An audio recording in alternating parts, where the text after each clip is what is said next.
Every day, a little girl passed a silent man on a park bench who looked like he had nothing. No home, no hope, no reason to lift his eyes.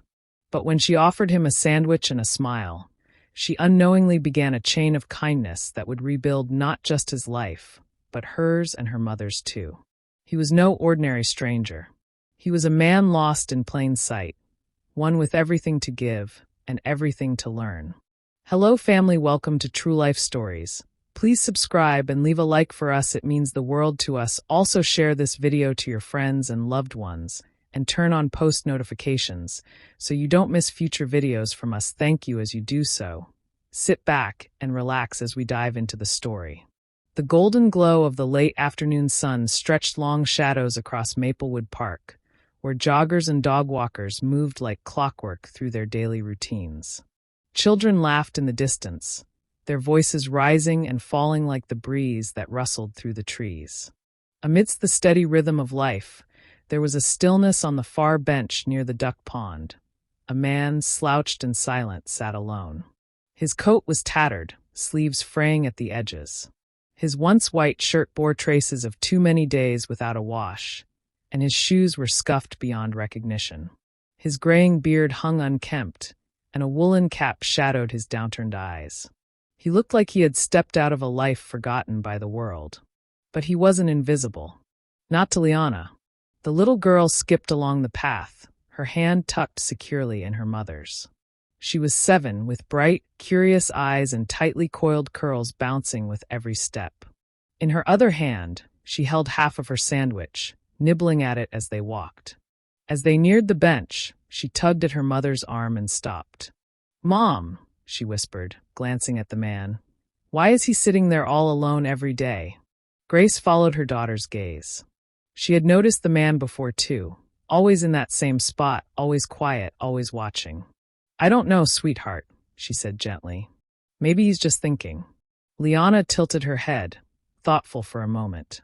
"He looks hungry," she said, her voice small but sincere. "Can I give him my sandwich?" Grace hesitated. It was a cold world, and one never knew people's intentions. But then she looked at her daughter, how her tiny fingers clutched the sandwich, how her eyes were filled with honest concern, not fear, and how the man, despite his appearance, looked more lost than dangerous. "Yes," she said softly, "if you want to." Without waiting, Liana walked toward the man, her little sneakers crunching the fallen leaves beneath her. The man noticed her approaching and straightened slightly, his brow furrowing. "Hi," she said with a small wave. "I brought you something." He blinked, uncertain whether she was actually speaking to him. She stepped closer and held out the sandwich with both hands. He looked at it, then at her. I don't need."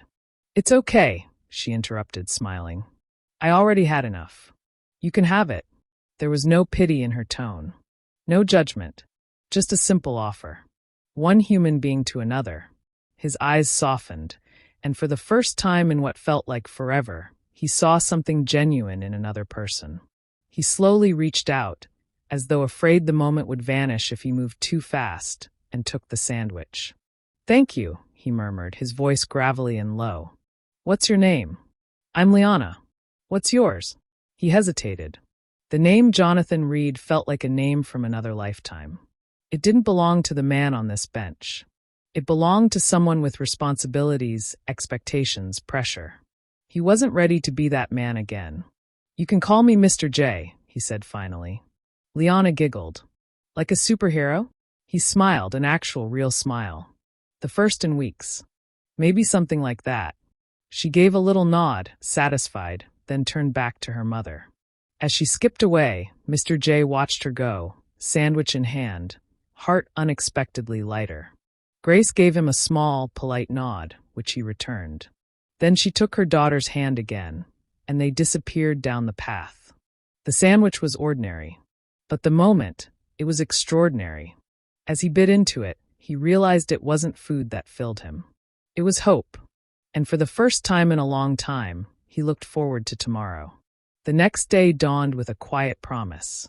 The clouds parted just enough to let the morning light spill warmly over Maplewood, and by late afternoon, the park returned to its familiar symphony, Dogs barked at fluttering leaves, the swings creaked with laughter, and joggers moved in lazy loops around the pond.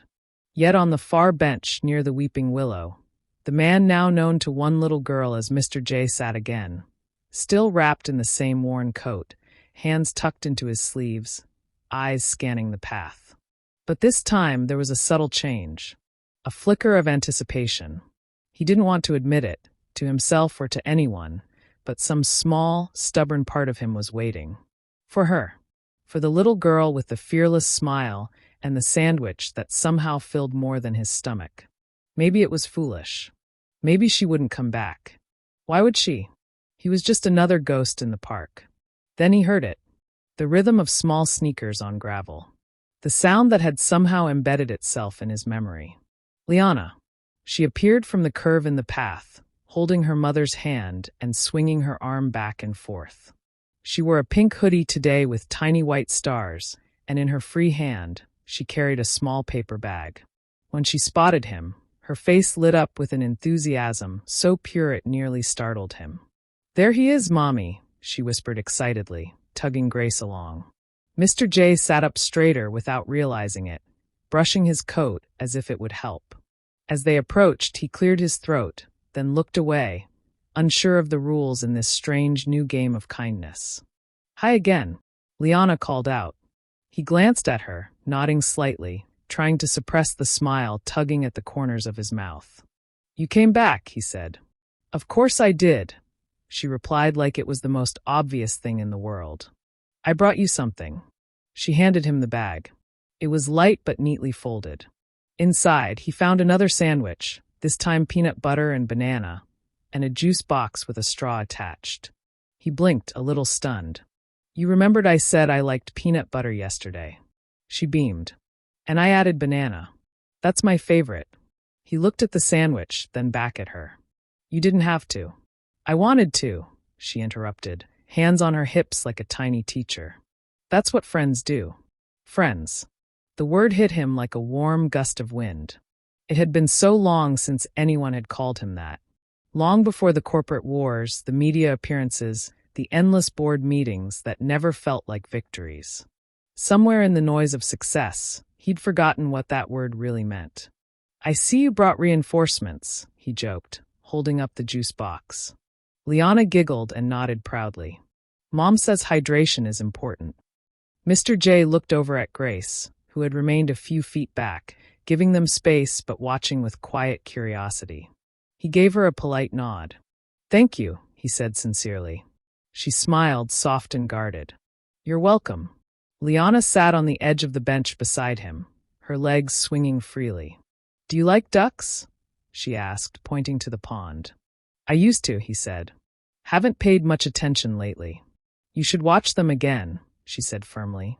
"They waddle like they're in a hurry, but don't know where they're going. It's funny." He chuckled, really chuckled, and it felt strange in his chest. Foreign. Almost uncomfortable, like using muscles long forgotten. The minutes passed easily. Liana talked about her favorite storybooks, her new sparkly shoelaces, and how she was learning to draw squirrels. Mr. J didn't say much, but he listened. Really listened. And every so often, he would nod or ask a question, and each time, her face would brighten like a star had blinked on inside her. Eventually, Grace called gently, "Time to go, sweetheart." Liana hopped up and waved at him. "See you tomorrow, Mr. J." "Tomorrow," he repeated, half question, half hope. "Yep," she said with certainty. "I'm bringing you something better."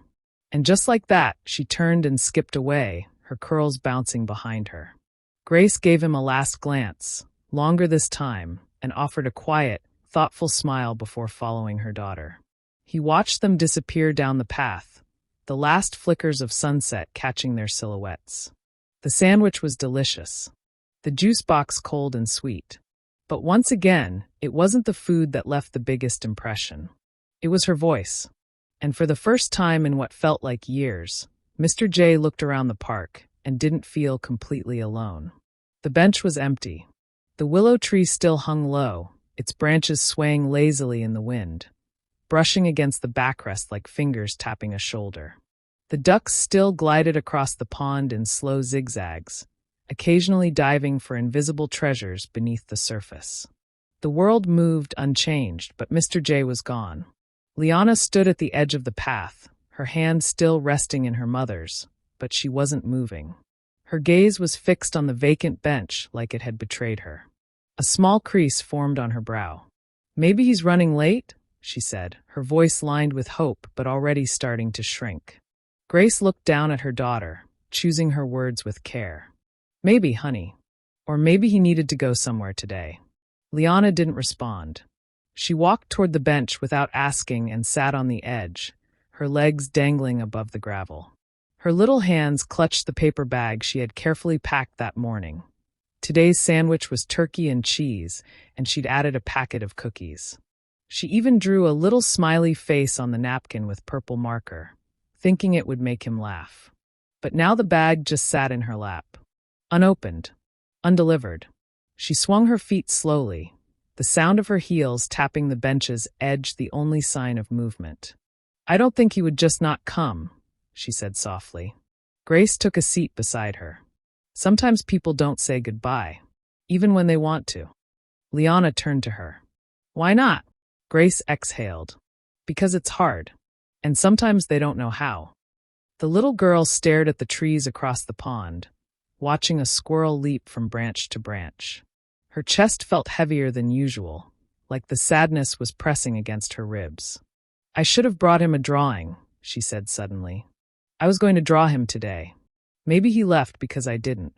Grace wrapped an arm around her daughter's small shoulders. "Sweetheart, no one leaves because someone didn't draw them. You've been so kind to him. More than most people ever are." Liana nodded slowly, but she didn't believe it. "Not really." She sat quietly for a few more minutes, then gently placed the sandwich bag on the bench. She smoothed it out and folded the napkin over the top, so it wouldn't blow away. "Maybe if he comes later, he'll see it," she whispered. The next day they returned. The bench was still empty. The sandwich bag from the day before was gone, but there was no Mr. J. No familiar coat, no slow wave, no deep voice greeting her with quiet gratitude. Liana checked around the nearby trees, even peeked behind the willow. Nothing. She sat again, this time quieter than before. No swinging legs. No humming. "I don't want to go to the swings today," she told her mother before she could suggest it. Grace nodded. They stayed longer than usual, long enough that the light began to fade and the cool air crept in, urging joggers to finish their laps and dogs to tug their owners toward home. Liana still watched the path, scanning every figure that approached. But none of them were him. That night, she didn't eat much. She kept staring at the drawing pad on her desk. The crayons lay scattered beside it, untouched. On the third day, the park felt colder. The sun was out, but it didn't feel warm. Not really. Liana didn't rush like usual. She didn't chatter on about what sandwich they should bring. She just held her mother's hand in silence, her steps a little slower. When they reached the bench, she didn't sit down. She stood in front of it, like she wasn't sure if she should even be there anymore. Grace waited beside her, watching her carefully. "You okay?" Liana sniffled and wiped her nose with her sleeve. "I don't think he's coming back." Grace knelt beside her and brushed a strand of hair behind her ear. "I don't know where he is, sweetheart. But I know you did something very special for him." "I don't want to be special," Liana murmured. "I just wanted to see him again." Tears welled in her eyes, and this time she didn't stop them. Grace pulled her close, holding her tight as she cried softly into her shoulder. They stayed like that for a while, mother and daughter, alone on a park path beside an empty bench that had once meant something magical. And when they finally walked away, Liana looked back one last time. "Mr. J," she whispered into the wind. "Please be okay." It was a quiet Thursday afternoon, the kind where time moved slowly, and the ticking of the wall clock in the kitchen filled the space between thoughts. Rain had teased the sky all morning, leaving the pavement outside slick and speckled with drying puddles. Inside the small apartment, Liana sat at the living room window, her chin resting on the back of her hands as she stared out at the street below. She hadn't mentioned Mr. J today. Not once. But Grace noticed how her daughter glanced at the park every time they passed it on their walks, how she had stopped packing sandwiches in the mornings, how her crayons lay untouched beside blank sheets of paper. She missed him. She just didn't have the words for that kind of ache. Then the doorbell rang. A sharp, unexpected chime that echoed through the apartment. Grace was in the kitchen, stirring a pot of lentil soup. She wiped her hands on a towel and glanced at the clock, 4:17 p.m. She wasn't expecting anyone. "Liana, stay here," she said gently and walked toward the door. She opened it and froze. Standing there, framed by the soft gray light of the cloudy day, was a tall man in a perfectly tailored navy blue suit. A light trench coat hugged his shoulders, and his beard was trimmed neatly, his skin clean-shaven around the jaw. Polished leather shoes. A gold watch peeking from beneath his cuff. In his arms, several brown paper grocery bags stacked neatly. Inside, she could see fruit, fresh vegetables, cereal, a bag of flour, and cartons of juice. Grace blinked. He looked familiar, but foreign. Polished. Composed. Then he smiled, and it hit her like a soft punch to the chest. "Mr. J," she whispered, almost in disbelief. "Hi," he said, voice quiet and steady. "I hope this isn't too much of a surprise." Before Grace could speak, another voice rang out from behind her, a gasp that shattered the stillness. "Mr. J." Liana bolted from the living room, her socks skidding on the hardwood floor as she came to a stop by her mother's side. Her eyes went wide, drinking him in. He looked like someone out of a movie now, like the kind of man who stepped out of shiny cars and spoke on phones with 10 buttons. But when he looked at her, his eyes softened the way they always did. "I missed you," she said without hesitation, her voice both breathless and trembling. He crouched down, setting the bags aside. "I missed you more than I thought was possible." Liana launched forward, throwing her arms around his neck. He held her tightly, not caring that his suit wrinkled beneath her grip. Grace stood motionless, hands still damp from the kitchen, heart thudding in her chest. She didn't know what this meant, but she knew it meant something. After a moment, Liana pulled back, looking at him with a tilted head. "You look different." He chuckled softly. "I cleaned up a little. Had a haircut. Took a shower. Maybe 2. You smell like a mall," she giggled. Grace finally found her voice. "Why don't you come in?" Inside the apartment, the light seemed warmer now. Jonathan, he had finally introduced himself properly, set the grocery bags on the kitchen counter. Liana immediately began pulling items out with excitement. "Mommy, look.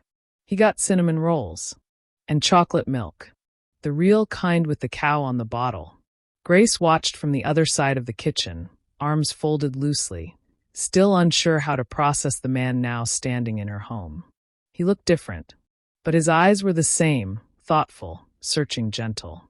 "You didn't have to do this," she said softly, motioning toward the bags. "I did," Jonathan replied. "Because of what you did for me." Grace hesitated. It was Liana. She just cares about people. Always has. Jonathan glanced at the little girl, now placing apples into the fruit bowl with deep concentration. "You raised her to be that way." Grace didn't answer, but something in her chest shifted. That evening, after Liana had fallen asleep curled up on the couch with a book still open on her chest, Grace and Jonathan sat at the small kitchen table. A cup of tea steamed between them. He leaned back slightly, fingers wrapped around the mug, and for the first time, the polish of his suit didn't seem like armor. It was just fabric. "I owe you both more than I can say," he began, voice low. Grace said nothing, letting him speak. "I'm not who I seemed in the park. Not really. I wasn't homeless. Not physically, anyway. But in every other way, I was. I'm a CEO, Reed Technologies. You've probably never heard of it." She raised an eyebrow. "You're kidding." He shook his head. "I built it from nothing. I had money, power, attention, but somewhere along the way, I stopped feeling like a person. I burned out, lost my family, my drive, my meaning. So one day I just walked away, sat on a bench, watched people pass, wondered if anyone would even notice if I disappeared." His voice wavered slightly. And then a little girl offered me her sandwich. Grace swallowed the lump rising in her throat. She never asked for anything in return. I know, he said. And that's what broke me, in the best way. She saw me when I didn't want to be seen. You both did. And it made me want to try again. Silence settled between them, but it wasn't uncomfortable.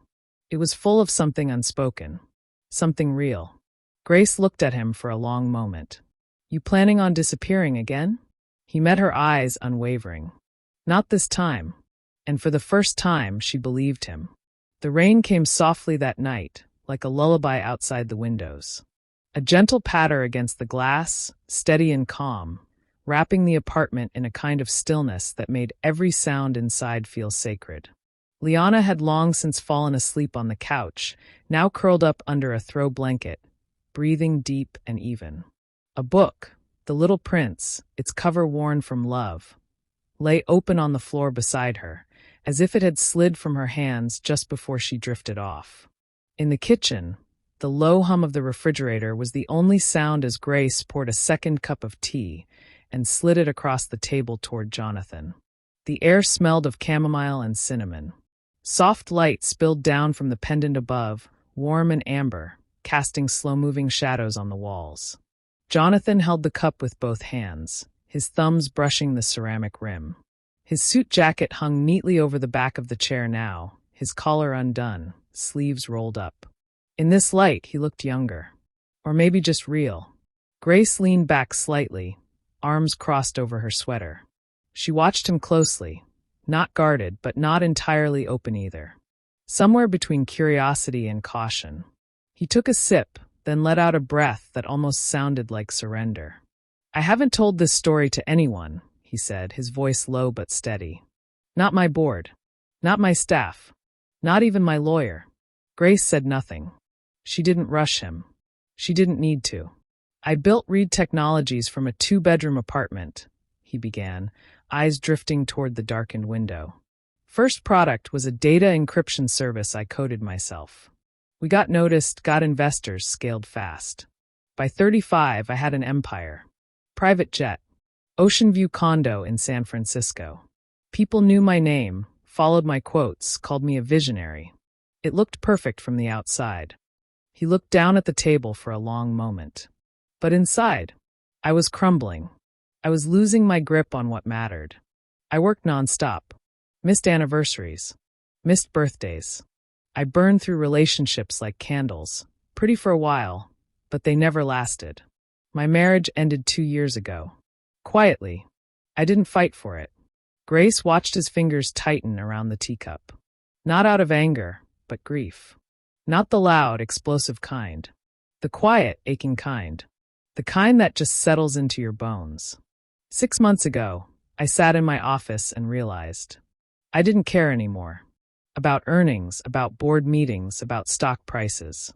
I had everything, and I felt absolutely nothing. So I left. I didn't tell anyone where I was going. No press statement. No spin. I just walked. Straight to a bench in the park? Grace asked softly. He smiled faintly, the corner of his mouth tugging upward with irony. It seemed poetic. I used to sit there in college when I needed to think. I figured if I went back, maybe I'd remember who I was before the world started clapping. Grace tilted her head, voice gentle. Did you? He paused, then shook his head. No. I remembered who I lost. There was a silence then, not uncomfortable, but heavy. The kind of silence that doesn't need to be filled, only understood. Jonathan looked toward the living room where Liana slept, her small frame barely visible under the blanket. I watched people walk by. Every day. Nobody looked at me. I was invisible, which, ironically, felt like a relief at first. But then she saw me. She stopped. She smiled, and offered me the only sandwich she had. Grace's throat tightened. She looked away, blinking fast. I almost didn't take it, he said. I told myself it would make me feel small. But when she smiled like that, I didn't feel small. I felt remembered. He looked back at Grace. And then you. You didn't pull her away. You let her choose kindness. That may have saved my life. Truly. Grace sat still, breath caught somewhere between disbelief and empathy. Her hands tightened around her own teacup, unsure what to say to a confession like that. "I didn't know you were that lost," she said quietly. "I didn't either," he replied, "until your daughter reminded me how it felt to be seen." For a long time, they sat there, two strangers no longer strangers. The weight of unspoken things settled between them, not heavy, just true. Grace finally broke the silence, her voice softer now. "So what now, Mr. CEO?" He laughed under his breath, a sound rough and real. "Now, I'm trying to figure that out. But I know I want to do things differently. I want to be someone who shows up." She studied him again. The man in the park, the man in the suit, and now the man at her kitchen table, stripped of performance, just present. "Well," she said, taking another sip of tea, "you can start by showing up for dinner tomorrow. I make a decent pasta."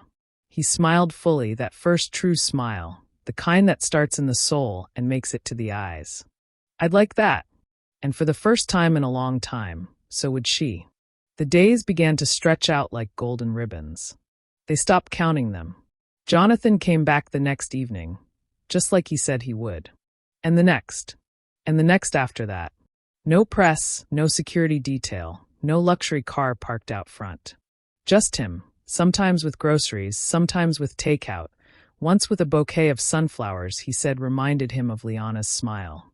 He started blending in so easily it felt almost like he had always been there. At first, Liana would run to the door every time he knocked. "Mr. J," she'd shout, practically launching herself into his arms. But over time, it turned into something softer. She'd be at the table doing homework when he walked in, and she'd simply smile and say, "You're late," like a little wife in training. And he'd ruffle her curls and say, "Had a board meeting," even if he was just stuck in traffic, and they'd both laugh like it was a shared secret. Grace watched it happen day by day. How her daughter started laughing more, how she started singing in the mornings again. How the light that had dimmed during Mr. J's absence had returned, steady and warm. And Jonathan? He began to move differently. Slower. Quieter. Like someone savoring every step. He no longer checked his phone during dinner. He didn't talk about shareholders or contracts unless asked. He spent more time learning Liana's favorite jelly bean flavors than reviewing stock indexes. One evening, they were all on the floor of the living room, building a lopsided Lego castle. Liana had insisted on turrets and a rainbow bridge that didn't quite connect to anything. Jonathan sat cross-legged, pretending to be an engineer hired by the Queen of Legoland.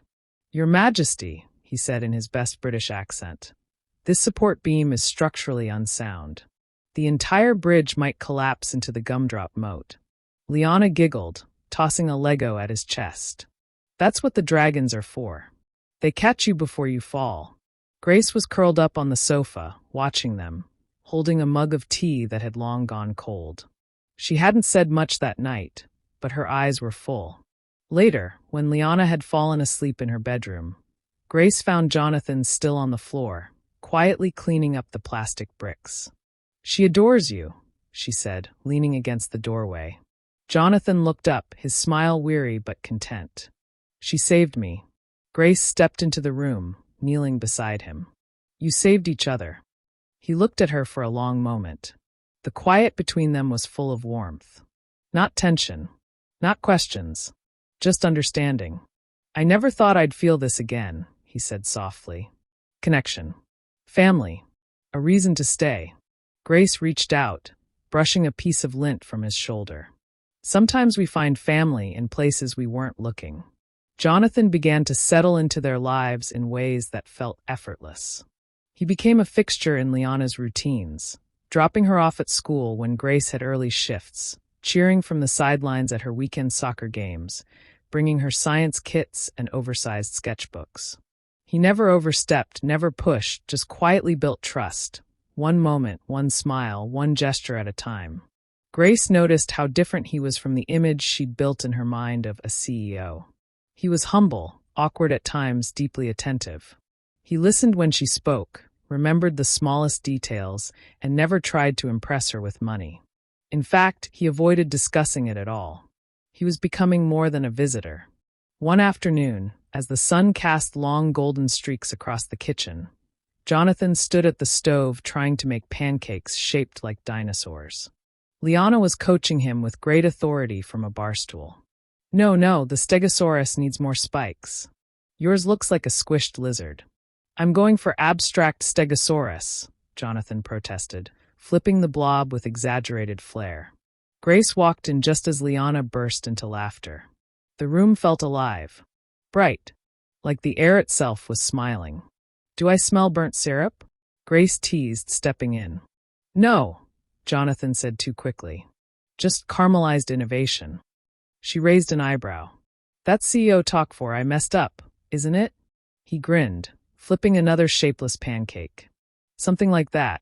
She joined them at the table, and for a moment, they were just three people sharing a messy breakfast at 4 p.m. No titles, no labels, no history. Just warmth. And in that small, domestic moment, Jonathan felt something he hadn't felt in years. He was home. That night, after Liana had gone to bed and the dishes were washed and dried, Jonathan lingered at the kitchen sink. Grace stood beside him, drying the last plate. He glanced at her, voice low. I didn't think I'd be welcome in anyone's life again, let alone yours. Grace looked at him, eyes steady. You didn't walk in. You showed up. Every day. That matters. There was silence between them, the kind that hums with the electricity of something waiting to be said. I think I was waiting for someone to invite me to stay, he admitted. Grace placed the plate on the counter. Then stay. She didn't say it with a smile, or a dramatic pause. She just said it. Simply. Truthfully. And Jonathan? For once in his life, no boardroom, no title, no audience, he nodded and meant it. I will. The air buzzed with celebration. Liana's 8th birthday arrived like sunlight through clouds, warm, bright, and utterly impossible to ignore. Streamers in soft pinks and golds swayed in the living room, tied to every surface Grace could reach without a ladder. Hand-drawn signs made by Liana's classmates covered the walls, and the scent of vanilla cupcakes drifted from the kitchen where Grace was carefully applying icing swirls like a pastry artist under pressure. Laughter bounced off the walls. Music hummed from a small Bluetooth speaker in the corner. Plastic tiaras glittered atop the heads of children playing musical chairs, their shouts rising with every round. And in the center of it all, radiant, breathless, and beaming, was Liana. She wore a sparkly lavender dress that she had picked out weeks in advance with Jonathan's help. He had let her try on 5 before she twirled in that one and declared, "This is the one I want to feel 8 in." He hadn't questioned it. He had simply smiled and said, "Sold." Now, she stood atop a small footstool, waving at the group like a queen addressing her court.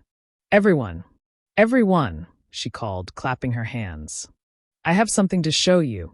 The room quieted, and Jonathan stepped forward, carrying a large rectangular object wrapped in brown paper and tied with a ribbon.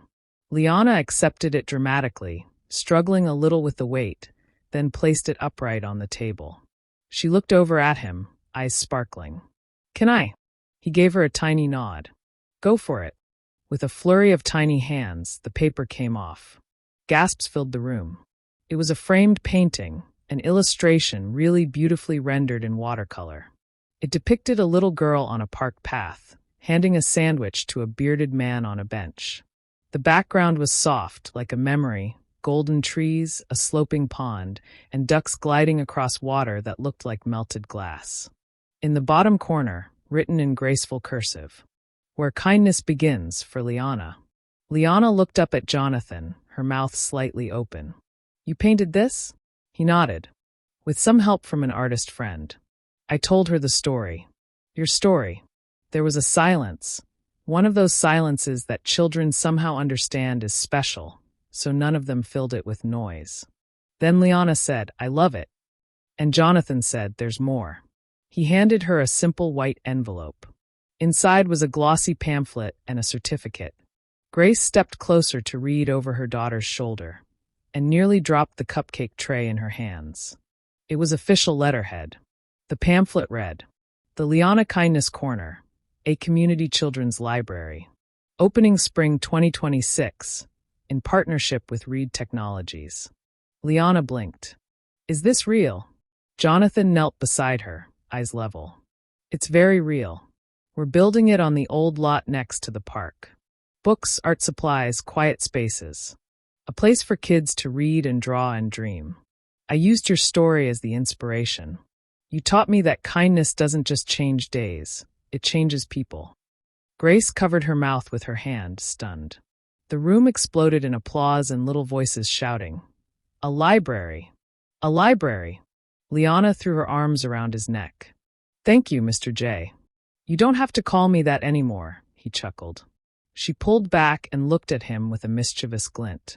Then I'll call you my other grown-up. Jonathan laughed, a full, deep laugh that carried weight and joy in equal measure. Grace watched from across the room, her heart clenching in that way it does when something sacred is unfolding right in front of you.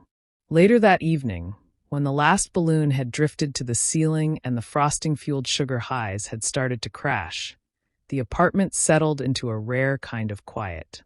Grace stood in the kitchen rinsing dishes, humming a tune under her breath. Jonathan joined her, drying plates with a dish towel that read, "Cake is always a good idea." "She'll never forget today," Grace said softly.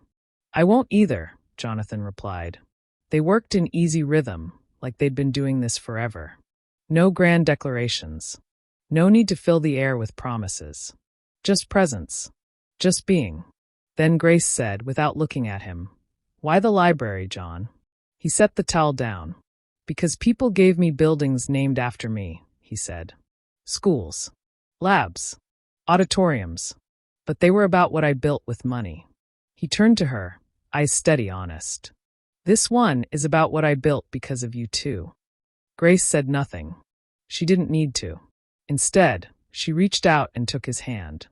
And in that gesture was everything: forgiveness, faith, affection, and the slow, certain beginning of love that didn't need fireworks, only trust. In the living room, Liana's birthday painting leaned gently against the wall. Beneath it sat a small card she had made herself with sparkly pens and clumsy handwriting. It read, "To Mr. J, thank you for seeing me. I see you too." The seasons shifted like pages turning in a gentle breeze. Spring melted into summer. The scent of lilacs gave way to the buzz of cicadas and the heavy sweetness of ripe peaches. The park came alive again, brighter somehow, more sacred to those who knew its secrets. The bench under the willow tree remained, but it no longer held the quiet weight of sorrow. Instead, it had become something else, a symbol, a beginning. And across the street from that bench, on a freshly cleared lot beside the duck pond, construction beams reached toward the sky like hopeful arms. The Liana Kindness Corner was becoming real. Children in the neighborhood stopped by daily to peek through the safety fence, imagining where their favorite books might live. A mural was already underway. Splashes of color, stories in paint, a swirl of diversity and imagination co-created by local artists and students. Liana had added her own mark, a purple heart outlined in gold, right above the entryway. Jonathan said it was going to be the library's unofficial seal. But something else was building too, something slower, more fragile, yet deeply rooted. At the center of it was Grace, Liana, and Jonathan. Three people who had once been strangers orbiting pain, and who now sat at the same dinner table most nights without the need to explain why. They just belonged. It was a warm Saturday afternoon in early July. Sunlight dripped through the tree branches like honey, the air thick with the hum of bees and lawnmowers. In the backyard of their small but cozy home, Grace adjusted the tablecloth as she set out lemonade and strawberry tarts. Liana was running around with chalk-covered fingers, having drawn a massive hopscotch path that looped around the garden and ended at a giant star with the word "Yes" scribbled in glittery chalk. Jonathan stood by the garden gate, slightly nervous in a pale blue dress shirt, sleeves rolled up, hands tucked in his pockets. He glanced over at Grace, who caught his eye and offered a reassuring smile. Liana had no idea what was about to happen. She was too busy counting her hopscotch jumps and declaring herself a world record holder. Jonathan stepped forward, clearing his throat awkwardly. Hey, kiddo, he called. Liana stopped mid-hop, turning toward him with a wide grin. Did I beat my score? You crushed it, he said, walking closer. But I was wondering if I could ask you something. She tilted her head, curious. He crouched down to meet her eye level. You remember how you used to call me, your other grown-up? Liana nodded. Well, I was thinking maybe I could be that for real. Like official. What would you think if I became part of your family? Every day, every night, every pancake disaster included. She blinked. Her eyes widened as realization began to form. You mean like a dad? She asked, barely above a whisper. He nodded. If you'd let me. She didn't answer right away. She ran straight to Grace, grabbing her hand, pulling her forward. Mommy, did you hear that? He wants to be ours. Like forever. Grace laughed, brushing a tear away. I heard, baby. Jonathan stood, a little shakily now.